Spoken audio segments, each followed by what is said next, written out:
prito lang ang pagkakaluto ng isda pero at the same time, steam na rin. Yan o, napaka-tender and moist. Unang gagawin dito, linis ang mabuti ang isda. Matapos hugasan at mapatiktikan sa strainer, punasan ng kitchen paper towel sa loob at labas nito. Maglagay ng konting paminta, konting asin din, paghaluing mabuti, saka na ikuskus sa loob at labas ng isda. Masarap sa lutong ito yung maraming luya. 1/4 cup lahat to. Kalahati lang muna yung ilalagay sa loob ng tiyan nito. At yung kalahati naman itabi lang para mamaya. Saka na ito hayaang maibabad sa mga rekado ng at least 15 minutos. Umpisahan na ang pagluluto.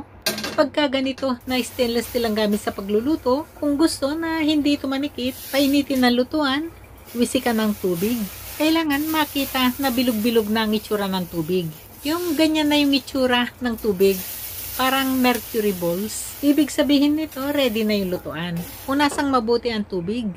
Magpainit na ng mantika. Siguraduhin din na bago magprito, tama na yung init ng mantika. Okay na yung init nito, bumubula na yung wooden ladle. Prituhin na ang isda. Takpan. Prituhin ng 5 minuto. Gamit dito yung medium setting ng apoy. Pagkatapos ng 5 minuto, balik na rin para naman maluto rin yung kabilang panig nito. Takpan ulit at prituhin ng 5 minuto pa ulit.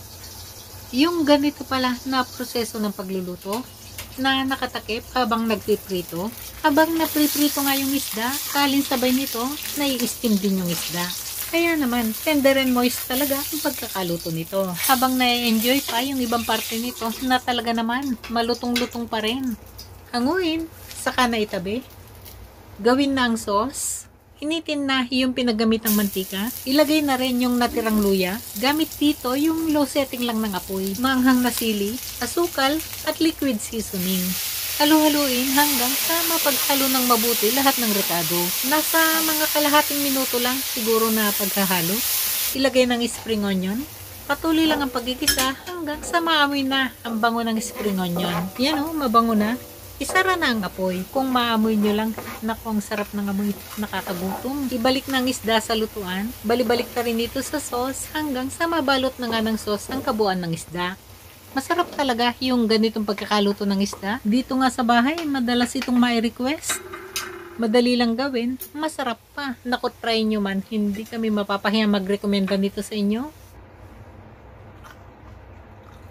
Yan yung pinakagusto namin dito. Yung may nangunguya kami na malutong-lutong. At yan o, tender and moist talaga. Diba?